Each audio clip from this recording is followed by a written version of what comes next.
நான் ஒரு வாரத்துக்கு முன்னாடி ஒரு படம் பார்த்துட்டு இருந்தேன் டிவியில். பார்த்த உடனே ரொம்ப ரசித்து அப்படியே பார்த்துட்டே இருந்தேன்.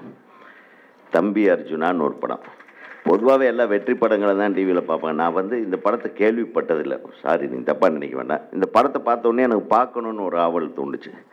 அடி பின்னி இருந்தார் இவர். ஒரு அண்ணன் கேரக்டரு, தம்பி கேரக்டரில் நம்ம ரமணா நடிச்சிருந்தார். ரொம்ப பிரமாதமாக நடிச்சிருந்தார். நல்லா இருந்தது படம். எனக்கு அப்படியே ரொம்ப ஃபுல் பிக்சரும் பார்த்துட்டு அப்படியே இவ்வளோ ஒரு கமர்ஷியலாக ஒரு பெரிய ஹீரோக்கள் நடிக்க வேண்டிய படம், ஒரு ரஜினி படம் மாதிரி ஒரு படத்தை எடுத்திருந்தாரு. இந்த நீங்கள் தயாரிப்பாளர்னு எனக்கு தெரியாது அப்போது. அப்புறம் திடீர்னு ஒரு 2 நாளைக்கு முன்னாடி நம்ம சங்கத்தில் நாங்கள் உட்கார்ந்துருந்தப்போ எல்லாத்துக்கும் கொண்டாந்து இந்த டிஃபன் கொடுக்குற மாதிரி ஆளுக்கு ஒரு இன்விடேஷன் கொடுத்து நீங்கள் எல்லாம் வந்துருங்க அப்படின்னாரு. சரி, யாருங்க இவர், எங்கேயோ பார்த்த மாதிரி இருக்குது. அப்புறம் கூப்பிட்டு கேட்டேன். இல்லை, நான் தயாரிப்பாளர் தான் சார், நான் நடிச்சிருந்தேன் அந்த படத்தில். என்னவுடனே எனக்கு ஒரு சந்தோஷம். எப்பவுமே ஒரு படத்தை தயாரிச்சுட்டு அடுத்து இன்னொரு படம் தயாரிக்கிறவர்கள் ஒரு மனிதன் இருக்கிறான்னவன் மிகப்பெரிய சக்ஸஸ் ஆனவன் தான். அது இன்றைய சினிமாவில் 2வது படம் தயாரிக்க வந்திருக்காருன்னா அது ஒரு மிகப்பெரிய விஷயம். 3வது படமா 4வது படம்.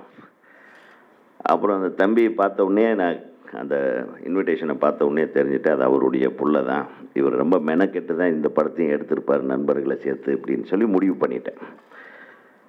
உன் கண்ணில் இன்னும் குழந்தைத்தனம் தெரியுது. மாட்டினேன் பாலாகிட்ட, மாற்றிடுவான் கண்ணை. ஆமாம், இதே மாதிரி தான் நடிகர் சூர்யா முதல்ல ஒரு 4-5 படம் பண்ணுறவரையிலும் என்கிட்ட வந்து புலம்பிகிட்டு இருப்பார்.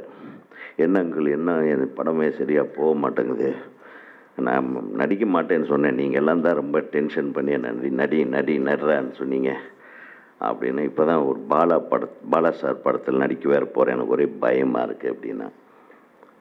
அப்போ சொன்னேன், எப்பவுமே நடிகனாக நீ வரணுன்னா அந்த டைரக்டர் சொல்கிற கதாபாத்திரமாக நீயாக வாழ ஆரம்பிச்சிரு.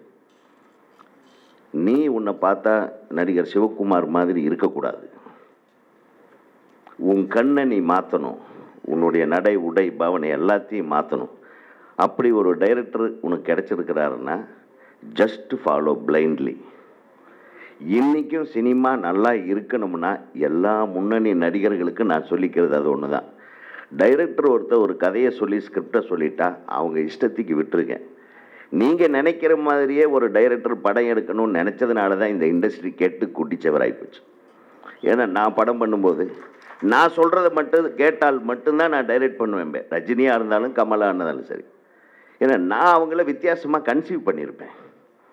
எப்போ வந்தாலும் ஒரே மாதிரி நடிக்கிறதுக்கு அப்புறம் எதுக்கு டைரக்டர்? அதனால் நான் இன்றைக்கி இருக்கிற முன்னணி நடிகர்களுக்கு நான் சொல்லிக்கொள்ள விரும்புகிற ஒரே விஷயம் இதுதான். தயவு செய்து ஒரு இயக்குனரை தேர்ந்தெடுத்த பிறகு அந்த இயக்குனர் என்ன சொல்கிறாரோ அதை மட்டும் செய்யுங்கள். உங்களுக்கு எல்லா படமும் வெற்றி படங்களாக அமையும்.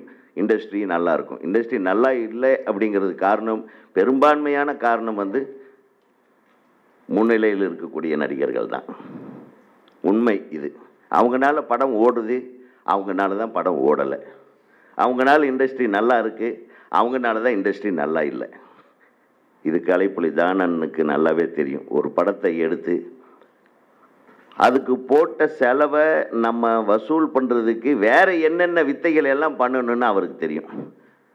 அது ஒரு நடிப்புக்காகவோ கதைக்காகவோ டைரக்ஷனுக்காகவோ ஒரு படம் வசூல் பண்ணுறது பத்தாது நம்ம பட்ஜெட்டுக்குன்ற மாதிரி ஒரு நிலைமை இன்றைக்கி இருக்குது. ஆகவே இது வந்து அது ஒரு பெரிய டாபிக். இந்த திரைப்படத்தை பொறுத்தவரையில் அருமையான மியூசிக்கு, அப்படியே உட்காரக்கூட முடியல. என் தம்பி இவர் வந்து மிகப்பெரிய வெற்றியை கொடுக்க வேண்டிய ஒரு இசையமைப்பாளர். அந்த காலம் தாழ்ந்து கொண்டிருக்கிறது. ஆனால் சீக்கிரம் பிடிச்சிருவீங்க. உங்களுக்கு பாலா தம்பி மாதிரி ஒரு டைரக்டர் உங்களுக்கு ஒரு படம் வாய்ப்பு கொடுத்தா நீங்கள் மிகப்பெரிய அளவுக்கு வெற்றி இசையமைப்பாளர் ஆயிடுவீங்க. ஏன்னா நிறைய வித்தைகள் தெரியும். அது வந்து ஒரு 100 கிலோ குழந்தை, 100 கிலோ அல்வா மாதிரி. அது அந்த மனதை எப்போ பார்த்தாலும் குழந்தைத்தனமாக சிரிப்பார். ரொம்ப தங்கமான குழந்தை அது.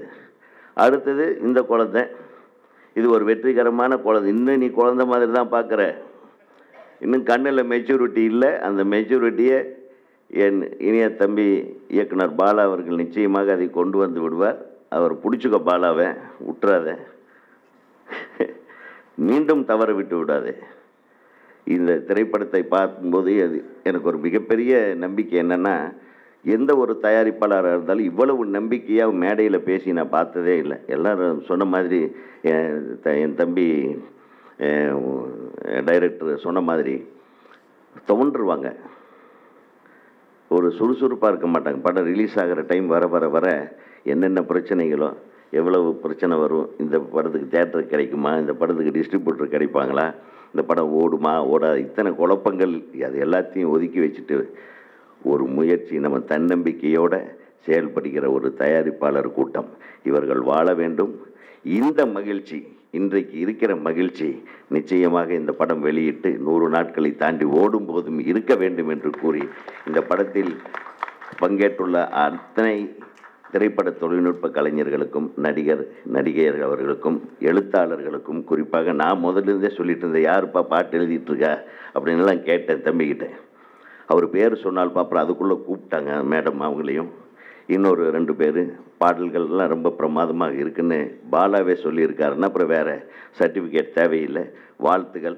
உலகெங்கும் வாழும் தமிழ் உறவுகளுக்கு ரெட்பிக்ஸ் சார்பாக நன்றிகளும் வணக்கங்களும். தொடர்ந்து 3 ஆண்டுகளை தாண்டி ரெட்பிக்ஸ் பயணிக்கிறது என்றால் அதற்கு முழுக்க முழுக்க உங்களின் ஆதரவு மட்டுமே காரணம். நீங்கள் எங்களுக்கு காட்டி வரும் ஆதரவுக்கு கோடான கோடி நன்றிகள். இன்றைய சூழலில் கார்ப்பரேட் நிறுவனங்களும் பெரும் முதலாளிகளும் அரசியல் கட்சிகளுமே மீடியா துறையில் கோலோச்சு வருகின்றனர். இவர்களுக்கு மத்தியில் மிக எளிமையான பின்புலத்திலிருந்து தொடங்கி உண்மையையும் நேர்மையையும் உழைப்பையும் மட்டுமே மூலதனமாக கொண்டு செயல்பட்டு வருகிறது ரெட்பிக்ஸ். இந்நிலையில் ரெட்பிக்ஸை மக்களுக்கான ஒரு மாபெரும் ஊடகமாக மாற்றுவதே எங்களது ஆசையும் கனவுமாக உள்ளது. இதற்கு பெருமளவில் நிதியுதவியும் தேவைப்படுகிறது. உங்களின் ஆதரவோடு வளர்ந்த இந்நிறுவனத்தை அடுத்த கட்டத்திற்கு எடுத்துச் செல்ல உங்களையே நாடியுள்ளோம். எந்த ஒரு அரசியல் சாயமும் இன்றி, எந்த ஒரு கார்ப்பரேட்டின் தலையீடும் இன்றி மக்களுக்கான செய்திகளை உண்மையாகவும் நேர்மையுடனும் வழங்க வேண்டும் என்பதே எங்களது ஆசையும் கனவும். எனவே எங்களுக்கு தாராளமாக நிதி உதவி செய்து எங்களுக்கு உதவுங்கள். எங்களுக்கு நிதி உதவி செய்ய நீங்கள் முன்வந்தால் உங்கள் காசோலைகளை Redpix media private limited, number 21, first main road, CIT colony, Mylapore, Chennai 4 என்ற முகவரிக்கும், அல்லது நீங்கள் எங்கள் வங்கியில் நேரடியாக பணம் செலுத்த விரும்பினால் Dena bank, Alwarpet branch, account number 086311023903 என்ற அக்கவுண்ட் நம்பருக்கு அனுப்புங்கள். மேலும் வங்கியின் விவரங்கள் IFSC கோட் BKDNO620863. நீங்கள் கொடுக்கும் ஒவ்வொரு ரூபாயும் ஒரு நேர்மையான உண்மையான செய்தி சேனல் ஒன்றை உருவாக்க நிச்சயம் உதவும். நன்றி.